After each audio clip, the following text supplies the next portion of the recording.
चरित्र आता है। अशोक सुंदरी का स्थान आपको बताया था, शंकर जी का जहां शिवलिंग रखा रहता है पार्वती जी की गोद में, जहां से जल बहता है, उस जल बहने वाले स्थान पर बीच में एक लाइन होती है। आप लोगों ने करें दर्शन शिवलिंग के पास में, एक बीच में लाइन होती है, वो लाइन अशोक सुंदरी के लिए होती है। किसके लिए है? अशोक सुंदरी। उस क्रम का, उस लाइन का बड़ा महत्व होता है।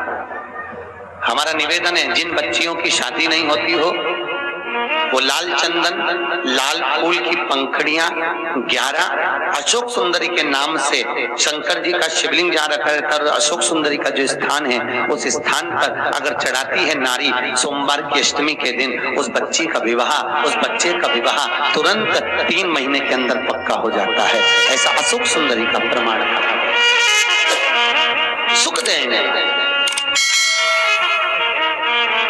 वो अशोक सुंदरी।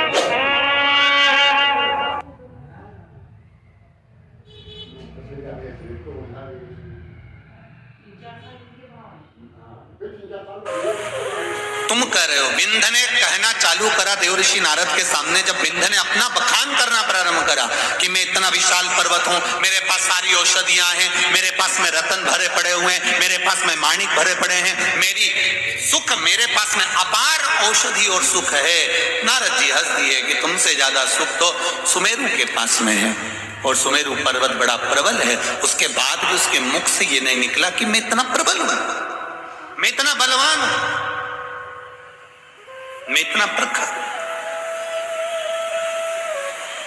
कभी कभी शिव पुराण कहती है, अपने मुख से अपना गुणगान कभी ना करिए, कभी ध्यान रखिए।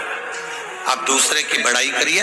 हमारे यहाँ तो श्री कृष्ण भगवान का चरित्र कथा है। यशोदा नाम का अर्थ ही यश ददाती इति यशोदा। यशोदा नाम में भी यश दिया है यशोदा जी ने, दूसरे को यश दिया तो यशोदा जी का नाम पड़ा कि ये दूसरे को यश देती है। गोपियां बुआरी काटती है उनको यश दे देती है, जो दूध निकाल रही हैं उनको यश दे देती है, जो घर संभाल रही हैं उनको यश दे देती हैं। शिव महापुराण की कथा करिए, आप भी यश देना प्रारंभ करिए, आपको यश मिलेगा। आप दूसरे की अगर बड़ाई कर सकते हो तो दूसरा आपकी बड़ाई जरूर करेगा। पर एक बात याद रखना कि कोई व्यक्ति तुम्हारे पास में आकर किसी की निंदा कर रहा है, बहुत सावधानी से सुनना। अगर कोई व्यक्ति किसी दूसरे व्यक्ति की तुम्हारे पास में आकर निंदा कर रहा है तो यह मानकर चलना कि ये व्यक्ति दूसरी जगह जाकर तुम्हारी भी निंदा जरूर करेगा, ये निश्चित है। इसलिए सावधान हो जाओ, थोड़ा सा ध्यान रखना जरूरी है। अगर कोई निंदा कर रहा है और तुम सुन रहे हो तो तुम तैयारी रख लेना, ये तुम्हारे पास में जब दूसरे की आकर निंदा कर सकता है तो ये तुम्हारी निंदा भी दूसरी जगह जाकर कर सकता। थोड़ा तैयारी रखिए, थोड़ा सा ध्यान रखिए, थोड़ा सा ध्यान रखकर चलिए। बिल्कुल मत आना निंदा में कि ये सब ऐसा ऐसा ऐसा। ये बहुत लोग आते हैं जिस समय पर आप प्रतिष्ठा के पद के ऊपर जब चढ़ते हो तो लोग आपके पास में आकर खूब लोगों की बात कहेंगे, उसने तुम्हारे लिए ऐसा कह दिया, उसने ऐसा कर दिया, क्यों साथ देना, एक काम मत करो उसका, उसने ऐसा करा था, उस समय पर ऐसा बोल दिया था। नहीं नहीं नहीं, जब ये उसकी निंदा तुम्हारे पास कर सकता है तो तुम्हारी निंदा भी ये कहीं ना कहीं जाकर जरूर करेगा। सावधान हो जाओ, चुगल चोटों से बचो। ये जितना निंदा करेंगे ये दूसरी जगह तुम्हारी करेंगे। इनके बिल्कुल चक्कर में मत आना। कोई कह दे नहीं तुम्हारे लिए उसने ऐसा बोल दिया, तुम्हारे लिए वैसा बोल दिया, ये दूसरी जगह जाकर तुम्हारी निंदा करेगा कि वो तुम्हारे लिए ऐसा बोल रहा है। इनको पहचानो, ये बहुत बड़े बड़े भेरू हैं, इनको जानना पड़ेगा।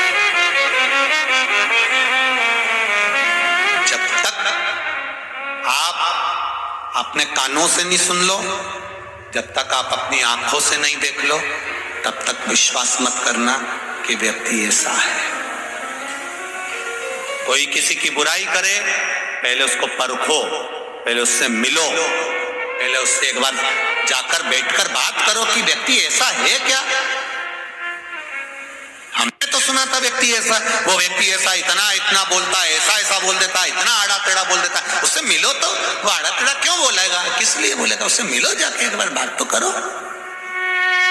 जाओ एक बार उसके पास में, क्यों रिसीवर वाला महाराज। हमने तो सुना था, मिलो एक बार जाकर उससे, बैठो, बातचीत करो। कई लोग कह देते हैं उनकी जो मम्मी है वो बहुत तेज है, लड़की मत ब्याहना, उनके घर में छोरी मत देना, उसकी माँ बहुत तेज है। तो जरा विचार करो, जो तुमसे कह रही है कि उसकी माता बहुत तेज है, जब इसकी जुबान इतनी चल रही है तो ये कम तेज है। छोरी मत ब्याहना, बहुत तेज है। अब जो तुम्हारे पास में शिकायत करने आई ना, इसी की खबर दूसरे से निकलवा लो, वो भी बोल देगी बहुत बोले, बता इतनी चुगल चोटी कहीं क्यों, इनकी तो 2 चोटी करना चाहिए। इतनी चोटी है, चुगल चोटी, दिन भर चुगली करती फिर पूरे मोहल्ला में। तुम करो, मिलो पहले जाकर। कोई के कमला ऐसी, पहले कमला से जाके मिलो। क्यों नहीं कमला भाई कैसी, कमला भाई कह रहे फालतू की बात मत कर, बैठ जी बैठ, मैं चाय बना के लाऊं थारे लिए, पी। अब के दूसरे के पास जाके, कमला भाई तो इतनी जोरदार, उनकी बहू तो उतर के ही नहीं आई, बापड़ी ने अकेली ने चाय बना के पिलाई थी। अब मिले तो है ही नहीं अपन उनसे, मिले तो है ही नहीं अपन को, बस किसी ने कह दिया वो व्यक्ति ऐसा है, वो महाराज ऐसा, वो व्यक्ति ऐसा, वो ऐसा व्यक्ति, वो ऐसी पद पे बैठा है, कुर्सी पर बैठा है, वो ऐसा है। अरे उससे मिलो तो, ऐसा है, मिलोगे तब मालूम पड़ेगा कितना सिंदूर चढ़ा है। मिलो तो,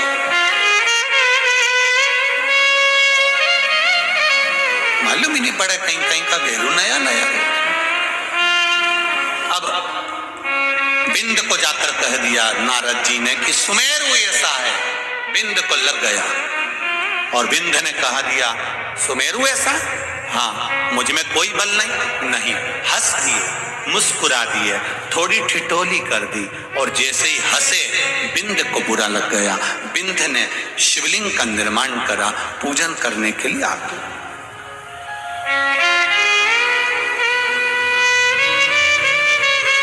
जब शिव जी की पूजन में आतुर हुआ बिंद, भगवान शंकर की भक्ति में आतुर हो गया बिंद, घोर तप में लीन हो गया बिंद, तब शिव को याद कर। बहुत जरूरी है, हमारा ध्यान रखिएगा जरा। पहले के लोग तीर्थ करने जाते थे तो पोटली बांध के ले जाते थे। बोलो री जीजियो, सही है कि गलत है? उसमें आटा, चावल, दाल, कुकर, भगोनी, घी, तेल, शक्कर। आज के लोग ले जाते हैं क्या? नहीं। सामान ले जाते हैं? नहीं। क्या ले जाते हैं? जेब में 2000 की गड्डी, बस उनने गड्डी फंसाई जेब में और लेकर चल दिया। अब तुम इतना सामान लेकर गए, होटल अच्छी अच्छी दिख रही है, वीआईपी दिख रही है, और तुम कहो कि साहब मैं इस होटल में कमरे में रहना चाहता हूं, तो वहां होटल वाले क्या कहेंगे, लाओ जरा देव निकाल के, तो उसको क्या आटा रख लो।